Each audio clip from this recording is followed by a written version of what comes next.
On behalf of the National Career Development Association, welcome everybody to today's webinar series. We are pleased that you have joined us. Before we get started, I want to share some quick technical information with you. During the webinar, please keep your microphone muted and your cameras turned off.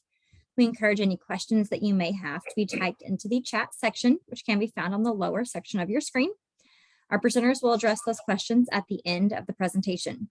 This webinar is being recorded, and the recording link will be available on the NCDA website next week.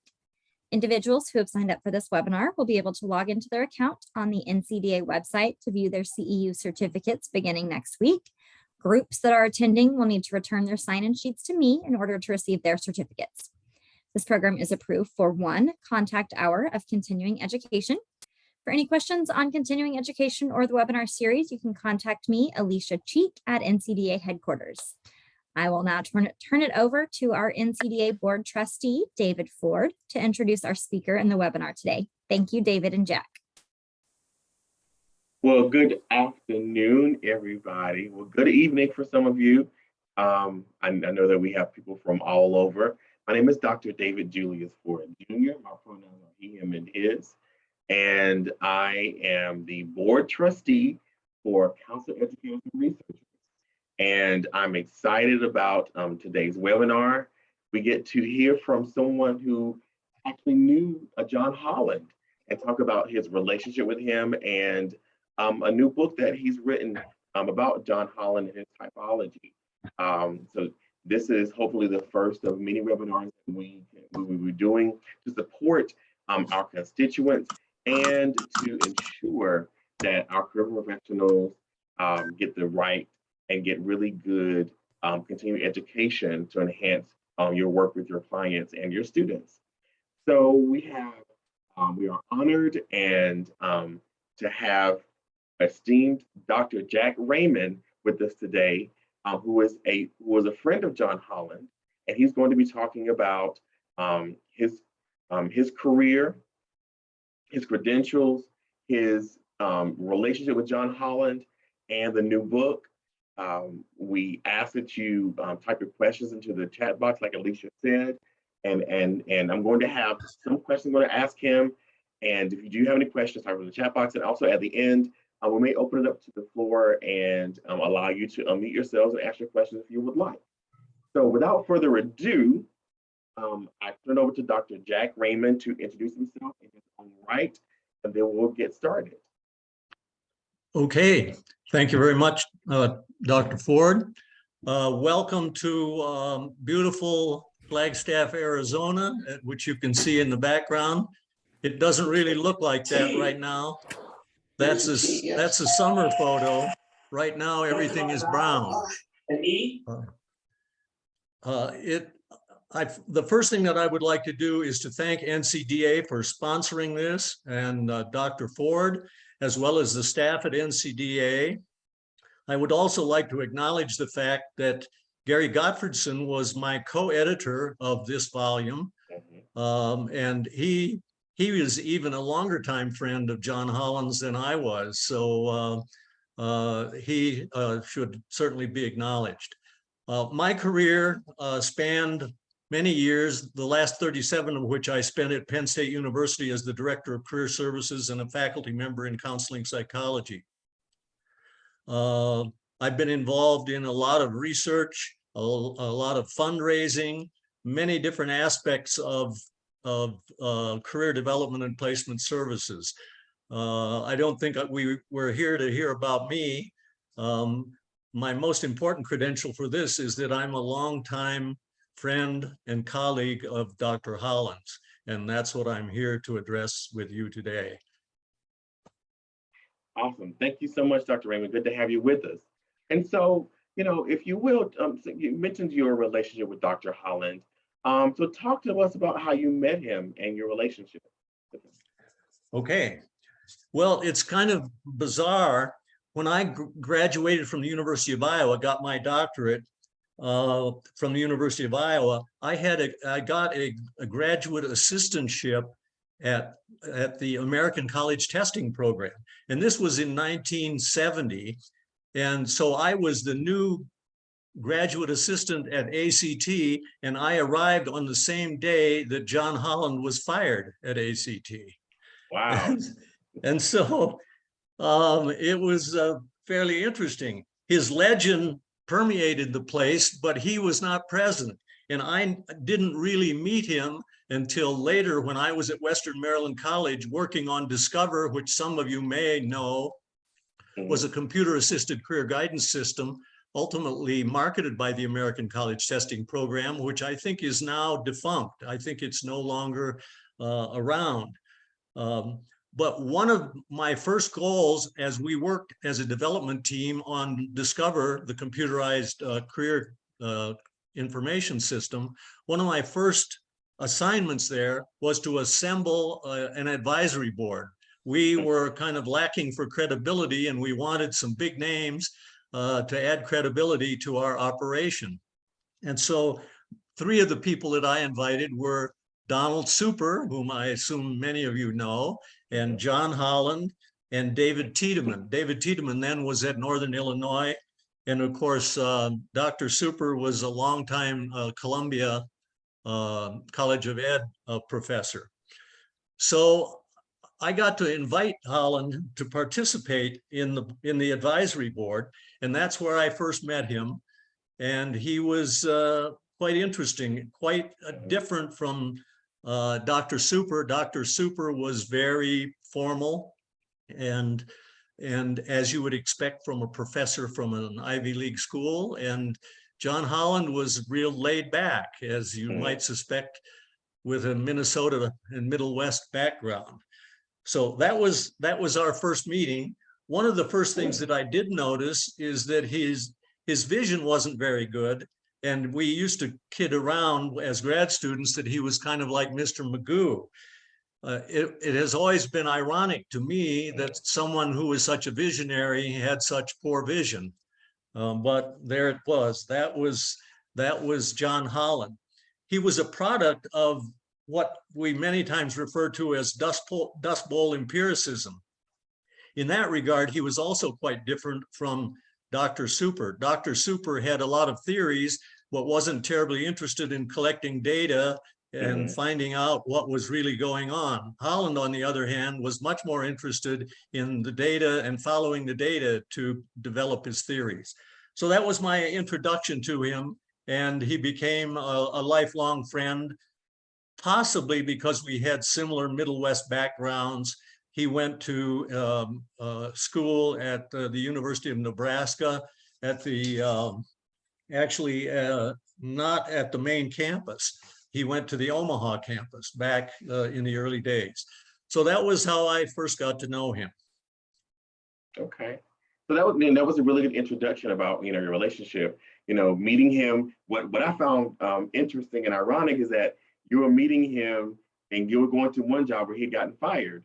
And and I wonder what he would say about, that experience, actually being a career guy and being fired from a job. So I would have loved to have talked to him and hear about that experience and what that was like for him. Well, the interesting aspect of that was that at the time, the American College Testing Program was a relatively new corporation, and it was designed really to compete with ETS, Educational Testing Service. The primary purpose of ETS, briefly, was to skim the cream off the top and send them to the top schools. The American College Testing Program's avowed goal was to take the garbage off the bottom, because they assumed that almost everybody should go to college and would have the ability to go to college. So they had very different philosophies. The reality is the tests did almost the identical thing. But John was there in the early days, and like many new organizations, it was kind of a freewheeling organization with not much structure. And it was a little difficult for him to color inside the lines. And he got a little outside the lines with a new president that came to ACT, whose primary purpose was to tighten it up, having been too loose for too long. And one of his first steps in doing that was to fire John Holland, who was, as I said, kind of a rebel, which is probably why he was a good researcher. All right. Well, we're going to kind of delve into that rebel identity of his a little later. Um, Okay. so, talk to me about the book that you've written and what led you to write this book, and what is the book about? Okay. Well, John retired early from Johns Hopkins University at age of 61 in 1980. And at the time, his purpose for retiring was he felt like the theory had come under scrutiny and by mostly women's groups at that point. And there were those who suggested that his theory and many of the theories at the time were kind of prone to perpetuate the status quo and limited people's opportunities, limited women's opportunities, limited people with different racial backgrounds, different ethnicity from opportunities. And he didn't feel that that was necessarily the case. And he felt like he really needed to defend his theory. And he wanted to be able to do that without all of the administrative responsibilities that he had. He also felt that the theory wasn't fully developed and that he needed more time to further develop it. He believes that theories evolve. They don't stay the same. You don't come up with a theory that is absolute and unchanging. And so those were two of the things that he really intended to do. And one of the things that he also wanted to do is he knew that he had had a pretty tough time as a graduate student because duties and responsibilities were rather ill-defined. He found it difficult to find time to do research and so on and so forth. And he really thought that graduate students and young faculty members could learn a lot from his life experience. And so that was really his intent, to do his autobiography, to share with other people his successes and failures so that they might be more successful in their own careers, but also to continue to develop the SDS at that time and the theory. It was interesting that he began to share drafts of that autobiography with Gary Gottfriedson and I via email in about 2007. And we, of course, were by then confident enough to criticize him liberally and point out what we thought were some of the foibles.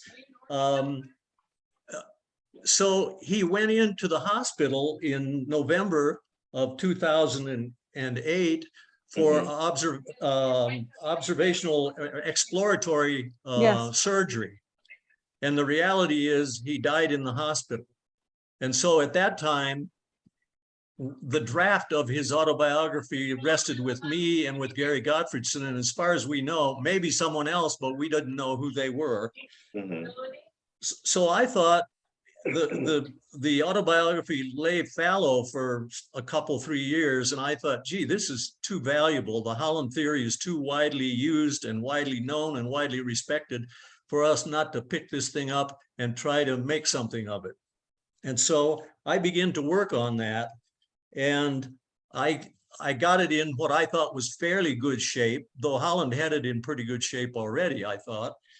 And I tried to shop it to a number of publishers, and they scratched their head and mostly didn't think it would be a winner, probably not on the New York Times bestseller list. And so several relationships that I had with publishers fell through. One, I actually had a firm contract, and then they backed out at the last minute. It was at that point that I decided I better get in touch with Gary Gottfriedson, who also had a copy of it. So together we started working on it, and we managed to convince NCDA and the board in 2019 to take a chance on us. And that's what led to, actually, it took 12 years to get the thing completely out the door. I had been working on it since John died, and finally we got it published in 2020. So it was a long and difficult task, getting all the approvals, so on and so forth. So that's the story of how we actually got the book out the door. Awesome. So after some fighting and some some disappointments and deniers, you finally got the chance to get the book out there. That's correct, no Okay. doubt. I want to go back to one point you were making about some of the criticisms of John Holland's typology. Yep. And, you know, as someone who has been on a job search and someone who holds marginalized identities, you know, both being queer and Black and being a Black man in a profession that is mostly white women, and then being an academia that's mostly white men, you know, there have been times where I, along with all of my colleagues with similar backgrounds and identities, have been, you know, denied positions because of fit. Mhm. And, you know, this thing of fit is a way to keep out Black and brown job applicants and candidates, even though, you know, we may be perfect for the job, we're not a good fit. And I put them in quotation marks because that happened to me, and they put fit in quotation marks in the denial letter. So I'm wondering, you know, how can we fit, if you will, Holland's typology in a way that Black and brown applicants are not denied positions because of fit, and ensure that his typology assist us in being good candidates. Hope that makes sense. Well, I think that continues to be a challenge. Holland began to address this principally around the gender issue, which, but also to some extent around the ethnicity issue. And I think, I mean, again, one of the things that he felt strongly about is that you should follow the data, that you should not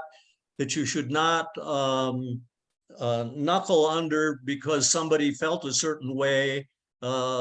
You really needed to follow the data. And he and Gottfriedson put together, I think, a really seminal piece called Toward Beneficial Resolution of the Interest Inventory Controversy.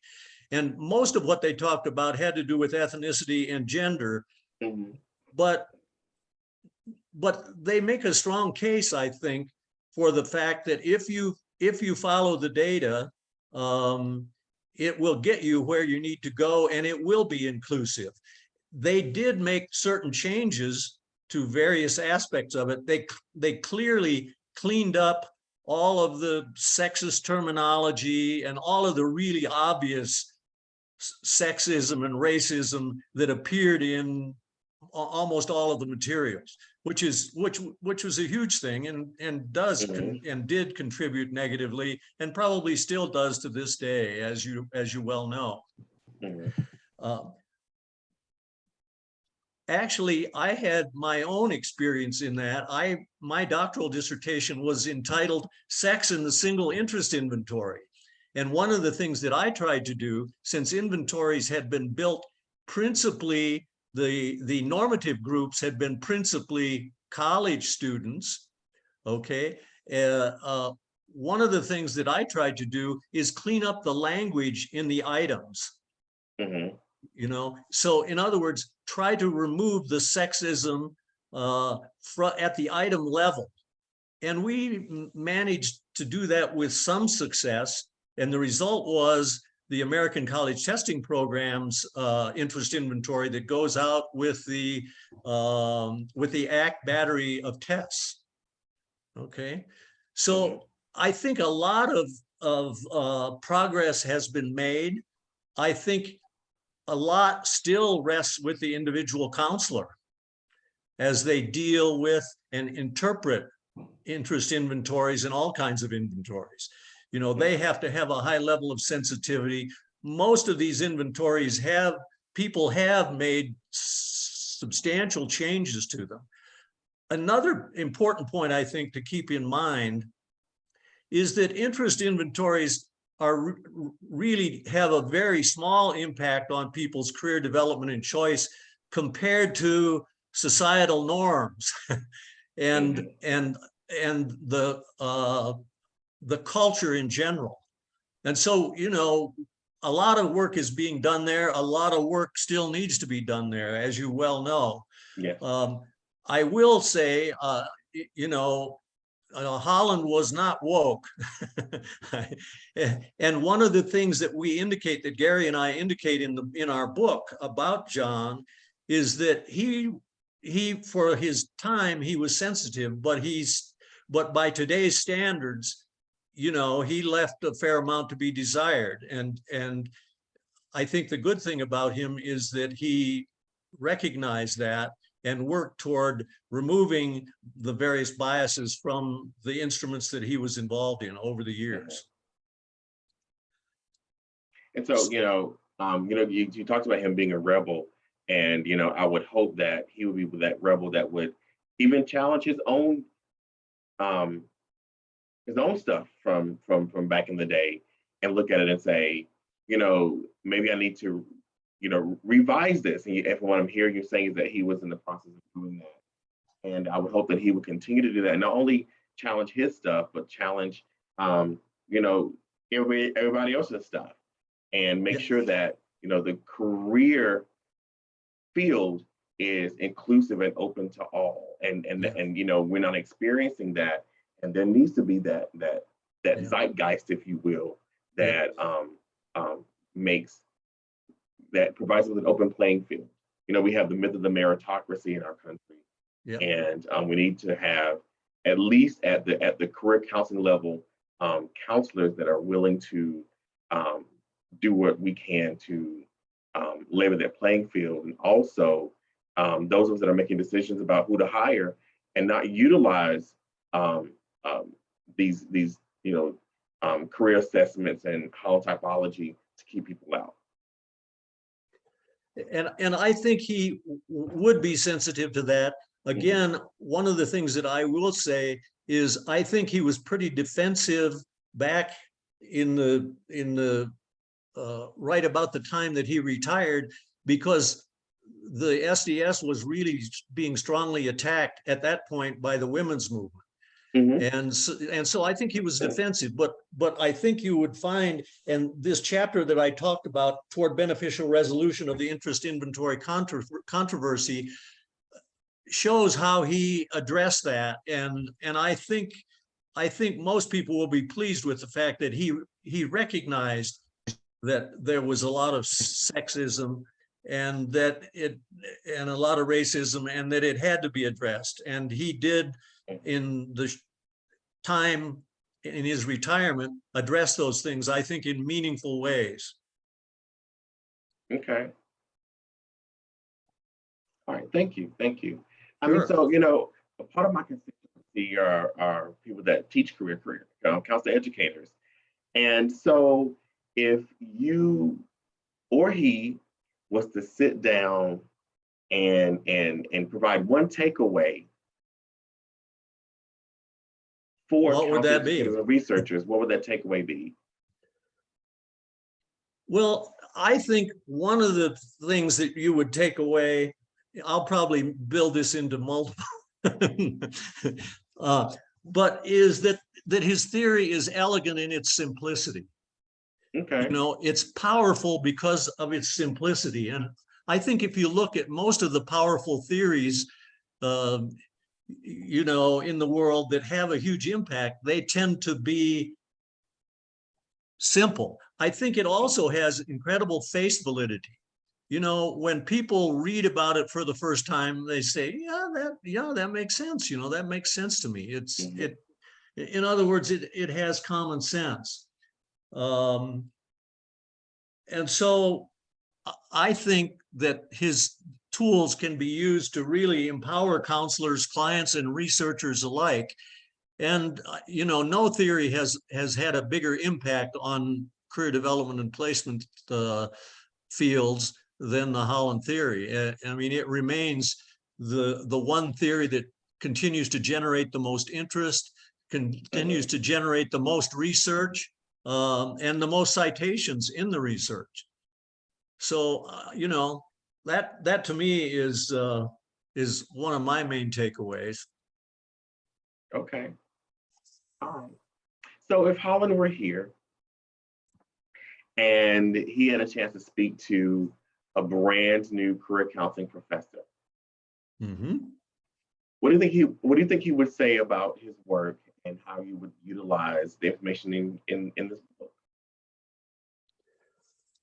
Well, I think one of the things that he would say is that you really have to be dedicated and committed and persistent in what it is you're trying to accomplish. I mean, his theory came out about 40 years. He spent 40 years tuning it up. And, you know, he was never satisfied with it, even when he died. You know, he believed, I think, in his heart, that any good theory evolves. It isn't static. And so I think that's something that he would really urge people to do. To really, and the other thing, he always said, I'm where I am because I work harder than everybody else, you know. I mean, he really believed in the importance of putting in the time, putting in the effort, and being persistent over time. So those I think are some of the more important aspects of what he would suggest. Okay, all right. And you know, and while I recognize that, you know, my constituents are counselor educators and researchers, I do know that there are some of us that are still practitioners. And with the emphasis on integrating mental health and career counseling, a lot of us integrate the two and do so very well. So if Holland was to also speak to a practitioner, what words of wisdom would he provide to a practitioner about his work? And then what could a practitioner take away from, you know, purchasing your book and reading it? Well, I think one of the first things that he would want them to do is to read the original source, whether it's in this book or not. As you may know, the first two chapters of this book we've devoted to, with permission from the original publishers, the first chapter in two of his books. So you get it in his own word rather than reconstituted by somebody who's telling you what their view of the theory is. One of the strengths of Holland is that he's very careful and parsimonious with words. He doesn't ramble on a lot. So these are relatively short chapters, but that's the first thing that I think he would tell you to do. The second thing I think he'd tell a practitioner is take the self-directed search yourself. Take it yourself, interpret it for yourself, have someone else, another one of your colleagues, interpret the results to you so that you really understand what it feels like to be subjected to the theory. One of the things I would suggest is to read, and this chapter is also in the book, but it's available in the journals as well.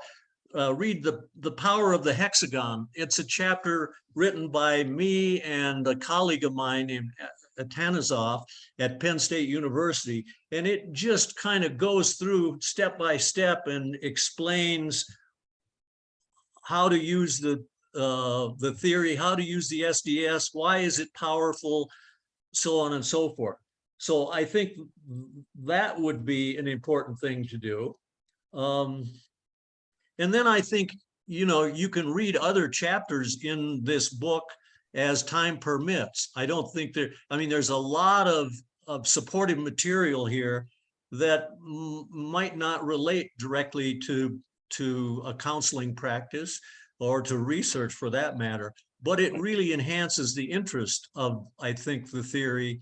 And so I think as time permits, the more you can find out about his background, by some of the papers that he wrote, some of the correspondence he had with other colleagues during his era, I think that will really enhance your ability to be effective as well. In terms of his theory, I think one should pay particular attention to these two tables that he has, one table that shows the personality types and one that shows the environmental types. And I think I actually can put that on the screen if that makes some sense. Yeah, that would be helpful. Let me see if I can do that. Hang on. That's not it.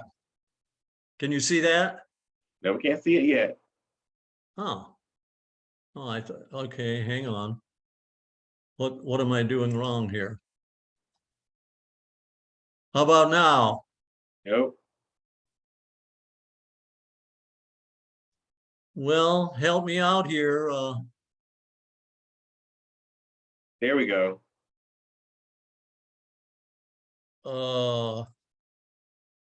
Now do you see that? Yes, we see it. Yes.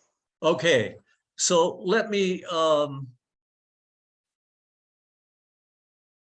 bring up what the top of my screen is blocked out by sorry about this. Here we go. I can't get to what I want to show.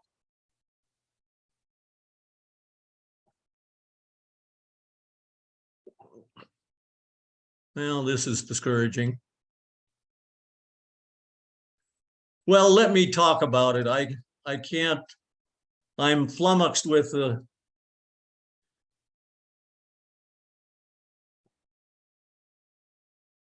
Right now we're seeing the hexagon right now. yeah. And I want to go to something else, but the Zoom thing is blocking out my access to what I want to show. Well, let me just explain it because I don't want to waste further time.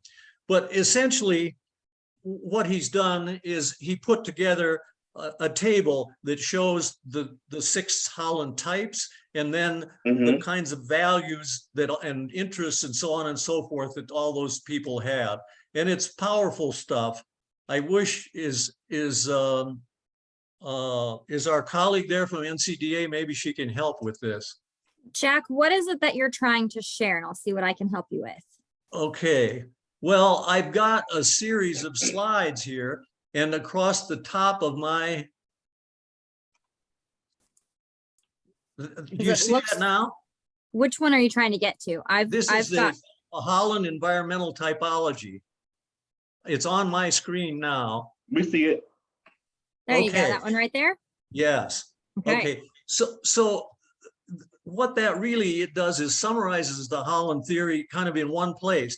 It's a it's a 2-part theory. This is the environment part, and then there's another part which is the personality part. And so across the top here, you've got the attributes for realistic, investigative, artistic, social, enterprising, and conventional. And they require these things. The demands are like this. The values in that environment are this. The occupations and other environments involve these kinds of things. And what it does is it allows you to do a personality environment fit. And that's really what it's about. It doesn't say that's what you have to do, but it suggests a high probability, you know, that is going to be successful for you. And so those things are shared in the book, obviously. And another thing that's there that can be really valuable is there is a PowerPoint presentation, about a 50-page PowerPoint presentation, which you can access through the book. The URL is there, and you can go in, and it covers kind of about everything we're covering here today. So I think it can be a very powerful tool for teaching the Holland theory, but also for sharing elements of it with a client. And I apologize for my fumbling on this screen sharing business. I thought I had it totally worked out, but I obviously did not. I'm rolling through some of these now. Are you seeing these? Yes, I'm seeing them. Yes, yes, yes, yes. Okay. So somehow that's working now. This is interesting. When Holland was fired at ACT, he put together a business card, and this is what it said: John Holland, have hexagon, will travel, which I thought was very cute. Then when he retired from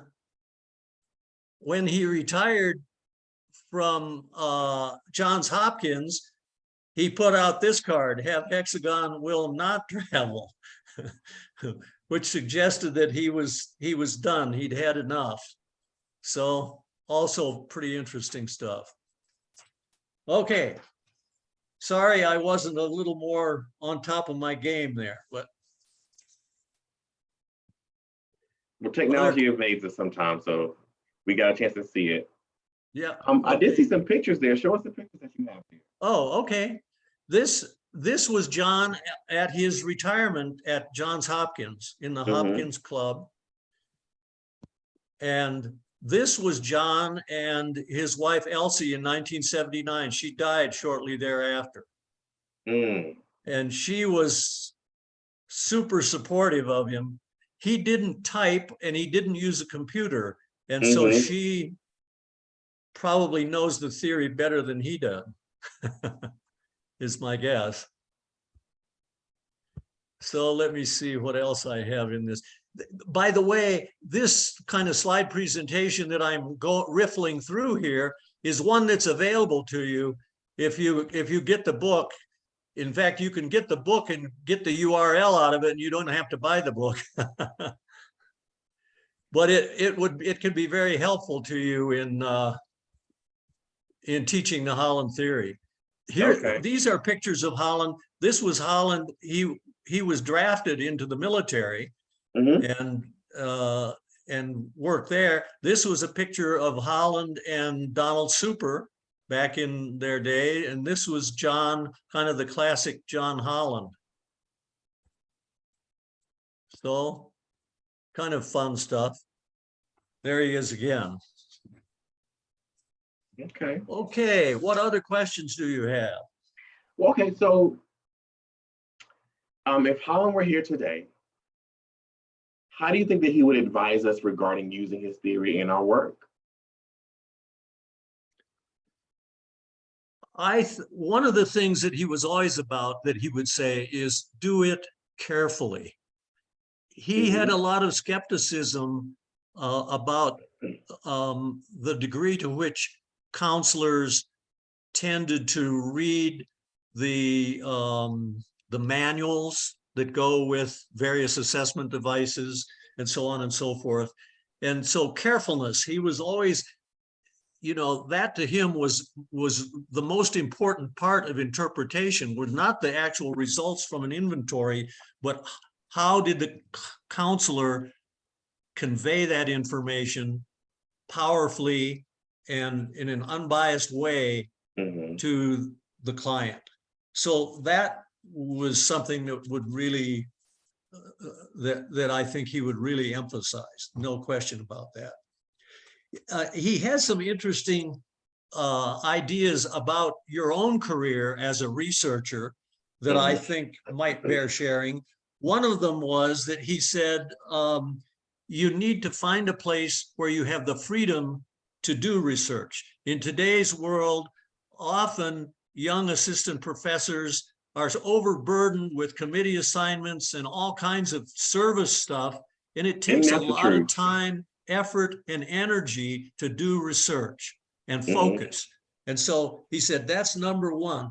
Two, you need to set your goals. He said, if you don't have something you want to do when you arrive at work, someone else will have plans for you. And you'll end up doing their work instead of your own. So goal setting was always important from his perspective. Another thing he thinks you should look for, or would say you should look for, is access to large data sets of normal individuals, of a broad range of people. So much of the research on assessment devices was done on, as people always say, college sophomores and from Ivy League schools, instead of the broad range of people. And so one of the things he did is he really liked the fact that he worked at the American College Testing Program, because he had the broadest possible data sets to work with and from. So he would say that's something to look for. Another thing he would emphasize is to get someone who is a really good editor that you work with, a colleague, a graduate student, a friend. It doesn't have to be somebody necessarily in career psychology, but somebody who's just a really good critical thinker who can help you to develop a concise writing style, because no matter how productive you are, if you can't convey it powerfully and simply to the people around you, you probably won't have a lot of impact. A fifth thing that he always saw as important was to have a philosophy background.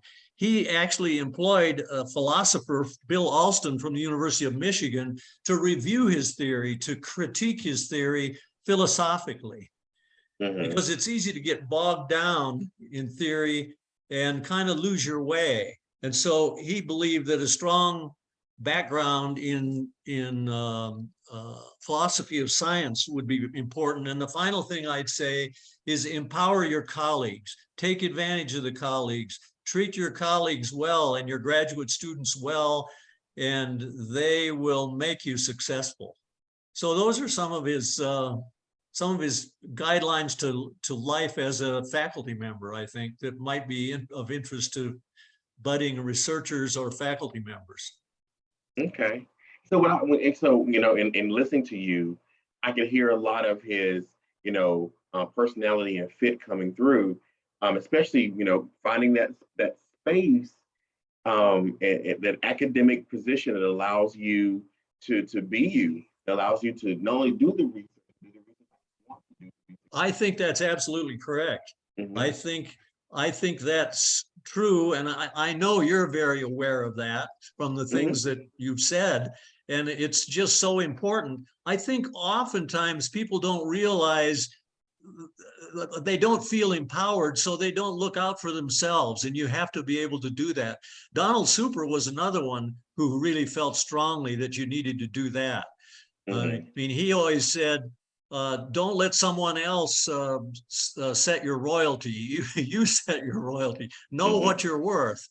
I mean, it reminds me now of what you're hearing among minorities and women about know your value. You have to know your value and you have to fight for your value. And I think he did that. I think he felt like he came from nowhere in central Nebraska and kind of fought his way to recognition somewhere. And I think he believes we still need that fighting spirit. But then, there's a caveat to that, though, and I think that Holland, missed.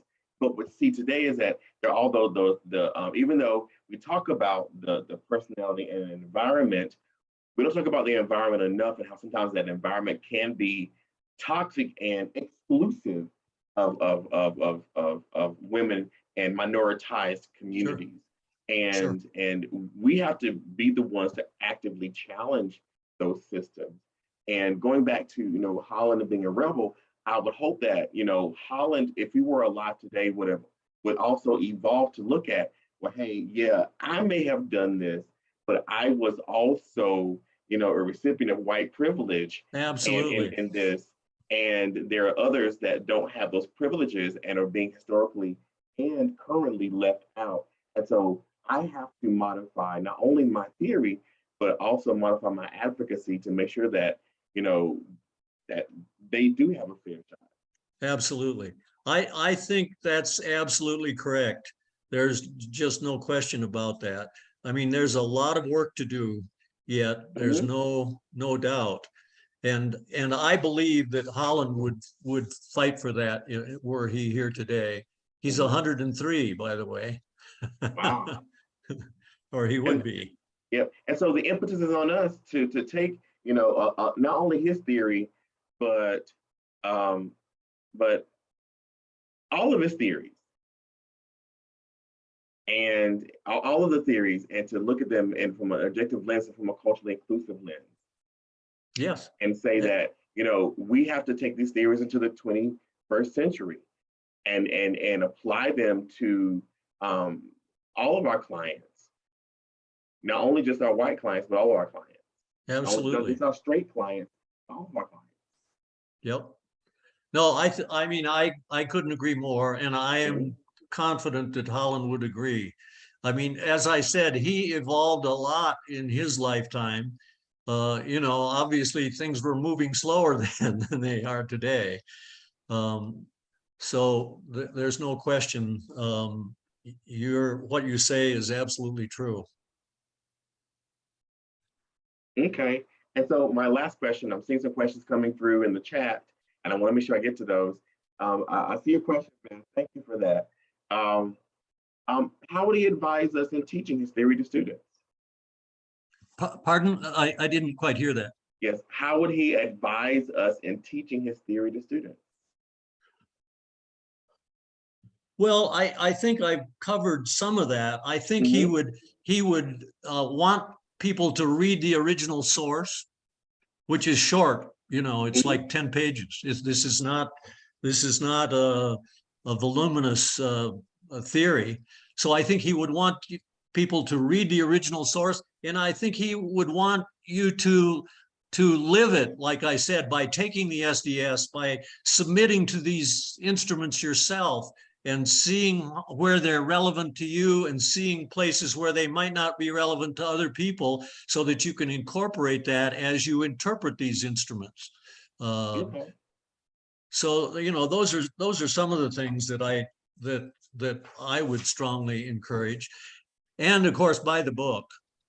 Yes, and I'll provide some information on how we can purchase the book. So all right, so we have a question from Beth Landy. Her question is, what did Dr. Holland think of the strong interest inventory? You know, especially its reliability and validity and results related to his theory. Of the strong interest inventory? Yes. Well, as you probably know, partway through his career, the Holland themes were incorporated into the strong interest inventory. And he worked closely with David Campbell to do that. Not only that, the Cooter has also incorporated the Holland theory. I don't know, I assume most people know that. But the Holland theory has been pretty well incorporated into almost any interest inventory that you might take these days. So I think he valued the occupational scales of the strong, but understood that there was a lot of stereotyping that went on there that you have to be aware of. And as you know, I mean, quite controversially, at one point, the strong came out and the score sheets were blue for men and red for women. They had separate score sheets. And that's written about in the book too. There's a little section of controversy in there with David Campbell about that, which readers might find interesting. But he was very supportive of the strong. There's no question about that. But the strong really was empirically based, and it had no theoretical background before they incorporated the Holland themes into the strong. Okay. And of course, the strong came out of Minnesota, and so did he. Right. All right. So, thank you for that. And so Tracy Lundgren asks, how about when this theory was integrated into ONET? I think the Holland theory is being integrated into just about everything that I know. I mean, obviously, I retired 10 years ago, and there are things going on now that I'm not as aware of as I was when I was operating in the profession. But as you know, there's the Dictionary of Holland Codes, and there are crosswalks to the Holland. I think the Holland theory and the Holland typology is pretty well integrated into almost any interest assessment that's now available.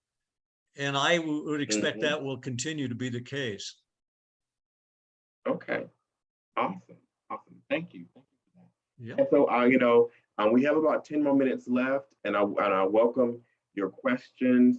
And if you feel the need, please feel free to unmute yourself and ask Dr. Raymond your questions as well. I really appreciate you taking the time to talk to us about, Holland, his autobiography, your time with him. Because, a lot of times we read about his theories and we teach about his theories, but we never get that lived experience with him and who he was. Yeah. So thank you. Well, some of the interesting things about him is, he had a high flat Holland profile. He He liked to do woodworking stuff, which would be a realistic sort of thing. The fact that he was a psychologist suggests that he was pretty social and investigative. And so probably his lowest scale score would have been on conventional. He didn't necessarily, he kind of liked to have his wife do all the typing and that stuff, you know, which is, but nevertheless, he always talked about being very careful about everything, which is very much a conventional quality and characteristic. So, you know, he was interesting. He also was trained as a concert pianist, and many people don't realize that. And one of the things that he had a baby grand piano, and when he retired, he actually continued to take piano and vocal lessons. So wow, he was, you know, a pretty interesting fellow. So one person asked, and I want to piggyback off that, because someone asked, what were his Holland codes? That's interesting. You know, I think it was pretty similar to mine, and it would be sort of RIASE, all elevated, and a low, relatively low C. But in other words, a high flat profile, which which is easier to interpret than a low flat profile to a client. But yeah, I think there's little doubt of that. That's what he had, is a high flat profile. Yep. Awesome. So so Bob TL, hope I got your name right, asks, what is Gottfredson doing these days with the SDS? Gottfredson is pretty much retired, as I am. Some of you may know that he was the prime mover in developing the Dictionary of Holland Codes. And so that's gone through a couple editions.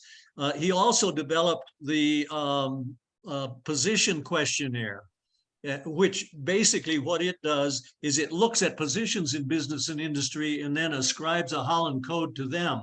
And its purpose is to try to help people in human resources with, you know, with appropriate placement of people in the field. So, you know, I think he's pretty much as retired as I am, and probably worried more about staying vertical than he is doing research at this point. So, but he lives in near the University of North Carolina in North Carolina. Yeah.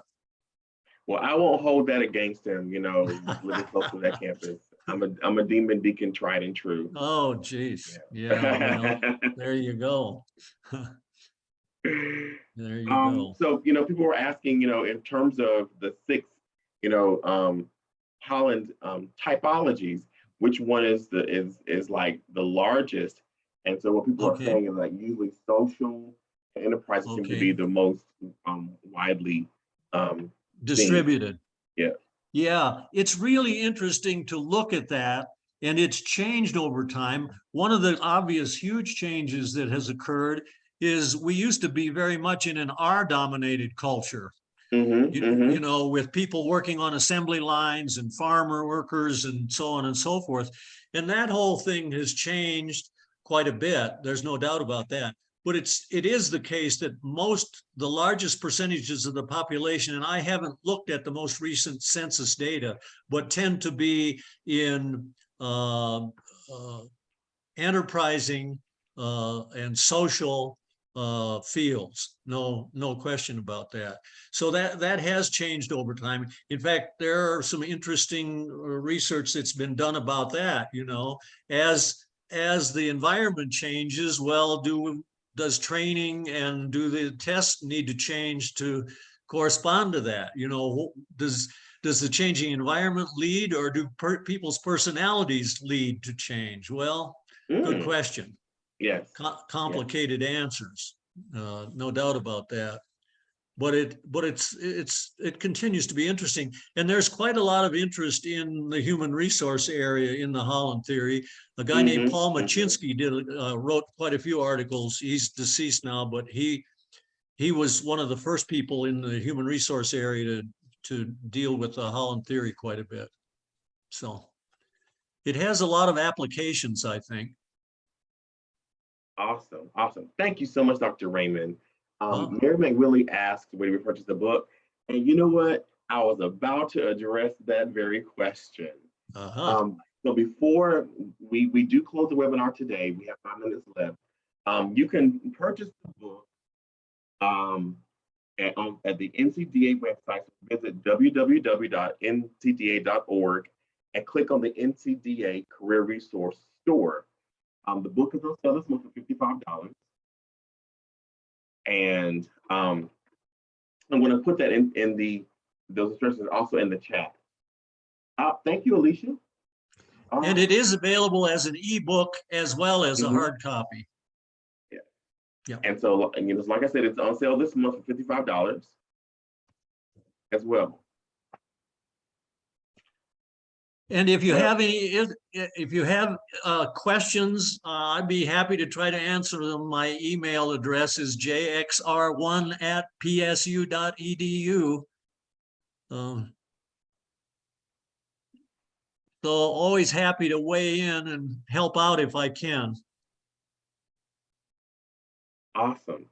Well, thank you so much, Dr. Raymond, for this time together and to talk to us and to give us a bird's eye view of who Dr. Holland was.